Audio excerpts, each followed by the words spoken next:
इस वीडियो में हम पढ़ेंगे दबाव समूह है प्रेशर ग्रुप्स। तो दबाव समूह में सबसे पहले पढ़ेंगे दबाव समूह की परिभाषा या इसका अर्थ। उसके बाद में पढ़ेंगे दबाव समूह के लक्षण या इसकी विशेषताएं, और उसके बाद में दबाव समूह का वर्गीकरण यानी कि दबाव समूह है कितने प्रकार के होते हैं। उसके बाद में दबाव समूह की कार्य प्रणाली या कार्य करने के तरीके, और उसके बाद पढ़ेंगे इसके दोष और गुण यानी कि इसकी क्या समस्याएं हैं और इसके क्या महत्व होते हैं। तो सबसे पहले देखते हैं दबाव समूह का अर्थ या इसकी परिभाषा। दबाव समूह है विशेष हितों के साथ जुड़े हुए ऐसे शक्ति संगठन होते हैं जो अपने सदस्यों के हितों की रक्षा हेतु सार्वजनिक नीतियों को प्रभावित करने की चेष्टा करते हैं। तो दबाव समूह क्या होते हैं कि दबाव समूह है ऐसे शक्ति संगठन होते हैं जो अपने सदस्यों के हितों की पूर्ति के लिए सार्वजनिक नीतियों को प्रभावित करते हैं या सार्वजनिक नीतियों को प्रभावित करने की कोशिश करते हैं। अब आगे देखते हैं, ये शासन शक्ति प्राप्त करने के इच्छुक नहीं होते हैं। जो दबाव समूह होते हैं वे शासन शक्ति प्राप्त नहीं करना चाहते हैं, सरकार नहीं बनाना चाहते हैं, बल्कि अपने हितों की पूर्ति के लिए सरकार पर दबाव डालते हैं या सरकार को प्रभावित करते हैं। जबकि हमने राजनीतिक दलों में पढ़ा था कि राजनीतिक दल शासन शक्ति प्राप्त करना चाहते हैं, लेकिन ये जो दबाव समूह होते हैं ये शासन शक्ति प्राप्त नहीं करना चाहते हैं। फाइनर ने दबाव समूह को अज्ञात साम्राज्य कहा है या अदृश्य साम्राज्य कहा है। डेविड ईस्टन ने राजनीतिक दल तथा दबाव समूह को द्वारपाल कहा है। तो डेविड ईस्टन ने राजनीतिक दलों और दबाव समूह को क्या कहा है? द्वारपाल कहा है, गेटकीपर्स कहा है। जो ये राजनीतिक दल और दबाव समूह होते हैं ये राजनीतिक व्यवस्था में द्वारपाल की तरह है या द्वार रक्षक की तरह कार्य करते हैं। डेविड ईस्टन के जो व्यवस्था सिद्धांत है उसमें डेविड ईस्टन कहता है कि जनता से जो मांगें राजनीतिक व्यवस्था में प्रवेश करती हैं, यदि वे मांगें आवश्यकता से अधिक हो जाएंगी तो राजनीतिक व्यवस्था टूट जाएगी।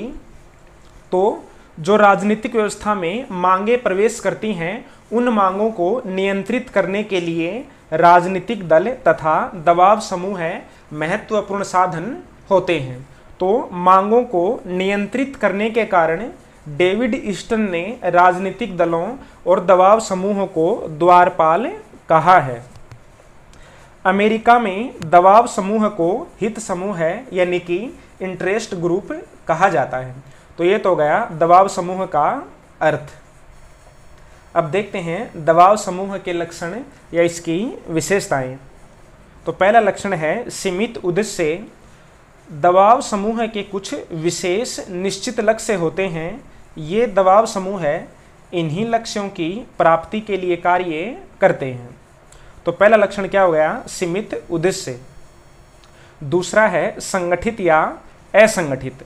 संगठित को हम बोल सकते हैं औपचारिक और असंगठित को बोलते हैं अनौपचारिक। तो दबाव समूह संगठित या असंगठित हो सकते हैं। उदाहरण के लिए भारतीय राजनीति में अखिल भारतीय ट्रेड यूनियन कांग्रेस एक संगठित दबाव समूह है, जबकि जाति यानी कि जो भारतीय समाज में जो जाति होती है या जो कास्ट है वह असंगठित दबाव समूह होती है। संगठित का मतलब औपचारिक और असंगठित का मतलब अनौपचारिक। तो दबाव समूह संगठित या असंगठित हो सकते हैं। तीसरा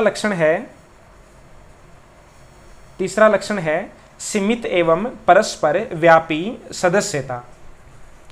दबाव समूहों का संबंध वर्गीय हितों से होता है, इस कारण इसकी सदस्यता सीमित ही होती है। जैसे अध्यापक संघ की सदस्यता अध्यापकों को ही प्राप्त होती है। तो इनकी जो ये दबाव समूह होते हैं इनकी सदस्यता कैसी होती है? सीमित होती है। यानी कि इनका संबंध वर्गीय हितों से होता है। एक दबाव समूह है किसी विशेष वर्ग के लिए बना होता है। अब आगे देखते हैं, दबाव समूह की सदस्यता परस्पर व्यापी भी होती है। एक व्यक्ति एक ही समय पर अनेक दबाव समूहों का सदस्य हो सकता है। तो दबाव समूहों की सदस्यता कैसी होती है? सीमित होती है और परस्पर व्यापी होती है। व्यापी का मतलब होता है एक व्यक्ति एक समय पर एक से अधिक दबाव समूहों का सदस्य हो सकता है। अब चौथा लक्षण है संवैधानिक व असंवैधानिक साधनों का प्रयोग। अपने हितों की पूर्ति करना ही दबाव समूहों का एकमात्र लक्ष्य होता है, इसलिए वे उचित और अनुचित, संवैधानिक और असंवैधानिक सभी प्रकार के साधनों का प्रयोग करते हैं। जबकि जो राजनीतिक दल होते हैं वे केवल संवैधानिक साधनों का प्रयोग करते हैं, लेकिन दबाव समूह है संवैधानिक और असंवैधानिक दोनों प्रकार के साधनों का प्रयोग करते हैं। पांचवा है राजनीति में अप्रत्यक्ष भूमिका। दबाव समूह का शासन पर अधिकार स्थापित करने का कोई उद्देश्य नहीं होता। वे राजनीति और प्रशासन में प्रत्यक्ष भूमिका नहीं निभाते हैं। वे पर्दे के पीछे रहकर राजनीति और राजनीतिक निर्णयों को प्रभावित करने का प्रयास करते हैं। यानी कि जो दबाव समूह होते हैं वे प्रत्यक्ष रूप से सीधे तौर पर राजनीति में भाग नहीं लेते हैं, जबकि राजनीतिक दल सीधे रूप से या प्रत्यक्ष रूप से राजनीति में भाग लेते हैं। ये यानी कि दबाव समूह है, ये अपने हितों के समर्थक उम्मीदवारों को चुनावों में सहायता प्रदान करते हैं, यानी कि राजनीति में अप्रत्यक्ष रूप से भाग लेते हैं। प्रोफेसर जौहरी के अनुसार दबाव समूह है राजनीति के साथ लुका छिपी का खेल खेलते हैं। लुका छिपी यानी कि game of hide and seek. ये बात कौन कहता है? प्रोफेसर जौहरी। यानी कि दबाव समूह है राजनीति में प्रत्यक्ष रूप से भाग नहीं लेते हैं। दबाव समूह का छठा लक्षण है अनिश्चित कार्यकाल। दबाव समूह है बनते और समाप्त होते रहते हैं। ऐसे दबाव समूह है जो किसी विशेष हित की पूर्ति के लिए बनते हैं, वे हित पूर्ति होते ही समाप्त हो जाते हैं। एक विशेष दबाव समूह को स्थापना के कुछ समय बाद अनुपयोगी समझकर भी भंग किया जा सकता है। तो दबाव समूहों का कार्यकाल कैसा होता है? अनिश्चित होता है। अब सातवां लक्षण है सर्वव्यापक प्रकृति। दबाव समूह है सभी प्रकार की राजनीतिक व्यवस्थाओं में पाए जाते हैं, यानी कि सर्वव्यापक होते हैं। सर्वव्यापकता के बावजूद सर्वाधिकारवादी राज्यों में दबाव समूहों की गतिविधियां बहुत सीमित होती हैं, जबकि जो लोकतांत्रिक व्यवस्थाएं होती हैं उनमें दबाव समूहों की गतिविधियां बहुत ज़्यादा व्यापक होती हैं। तो ये तो गए दबाव समूहों के लक्षण। अब देखते हैं दबाव समूहों का वर्गीकरण। देखो, दबाव समूहों का वर्गीकरण अनेक विचारकों ने किया है, लेकिन यहाँ पर हम केवल आमंड का वर्गीकरण ही पढ़ेंगे। तो आमंड ने दबाव समूहों को 4 प्रकारों में बांटा है, 4 रूपों में विभाजित किया है। अब देखते हैं आमंड ने दबाव समूहों को कौन कौन से भागों में बांटा है। तो आमंड दबाव समूहों को 4 भागों में बांटता है। पहला है इंस्टीट्यूशनल, दूसरा है एसोसिएशनल, तीसरा है नॉन एसोसिएशनल और चौथा है एनोमिक। जो सबसे पहला है इंस्टीट्यूशनल, इसको बोलते हैं संस्थानिक। इंस्टीट्यूशन का मतलब क्या होता है? संस्था। तो ये जो इंस्टीट्यूशनल दबाव समूह होते हैं ये इनसाइड द गवर्नमेंट पाए जाते हैं, यानी कि सरकार के अंदर ही पाए जाते हैं। जैसे राजनीतिक दलों के अंदर, नौकरशाही में, सेना में तथा विधानमंडलों या विधायिका में पाए जाते हैं। तो जो इंस्टीट्यूशनल दबाव समूह होते हैं वो इनसाइड द गवर्नमेंट पाए जाते हैं। दूसरा है एसोसिएशनल। एसोसिएशनल को बोलते हैं समुदायात्मक।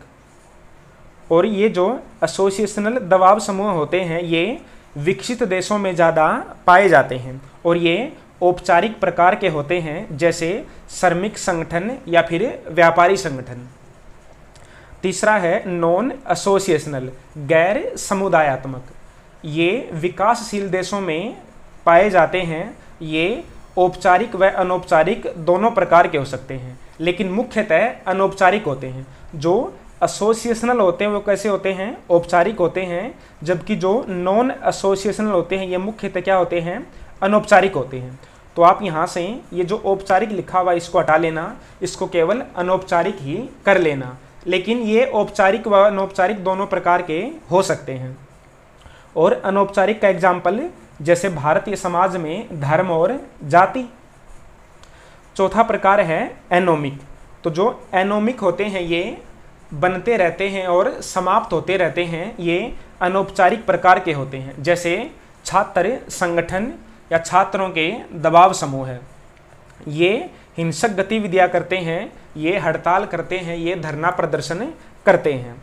तो आमंड के अनुसार दबाव समूह है 4 प्रकार के होते हैं। अब देखते हैं दबाव समूहों की कार्य प्रणाली या इसके कार्य करने के तरीके या कार्य करने के साधन।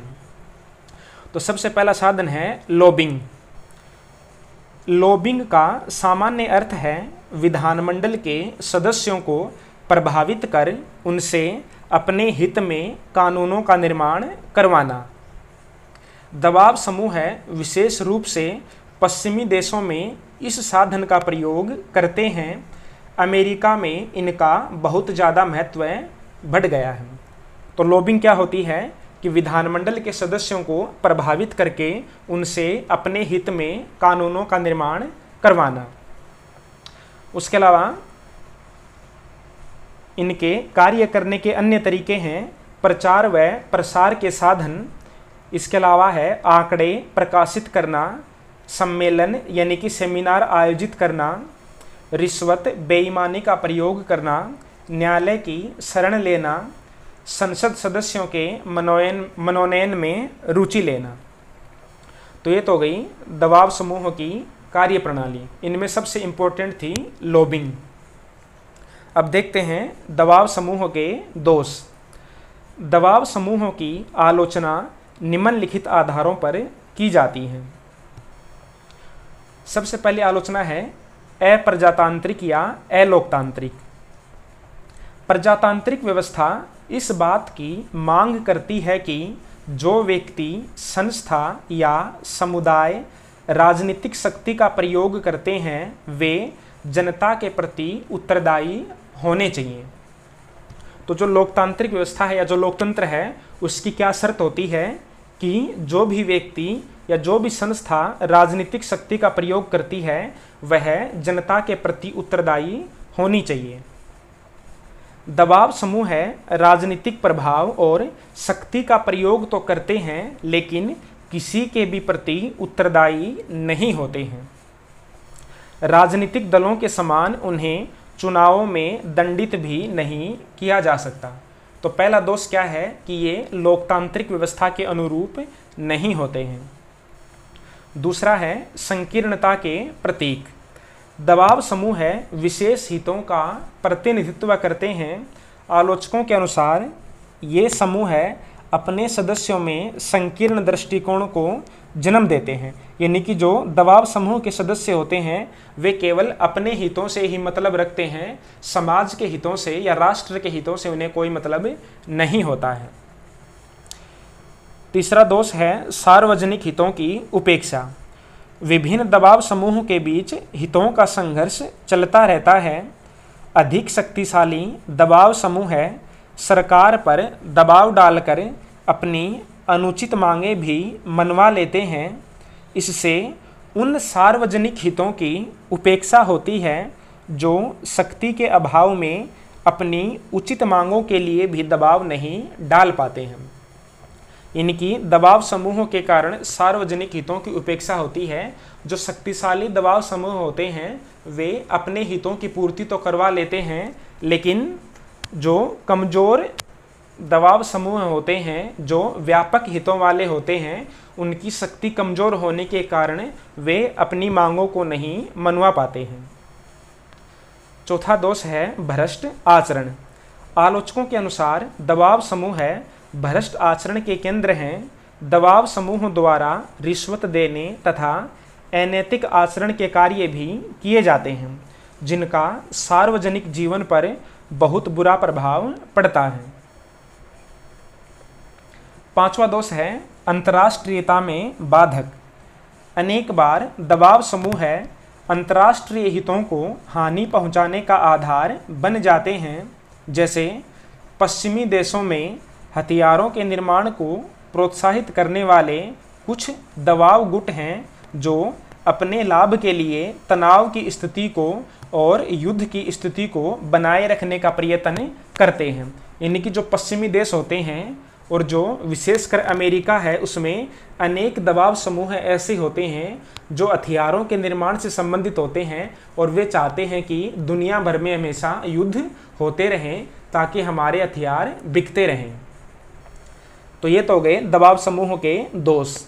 अब देखते हैं दबाव समूहों के कार्य या इनका महत्व या फिर इनकी उपयोगिता।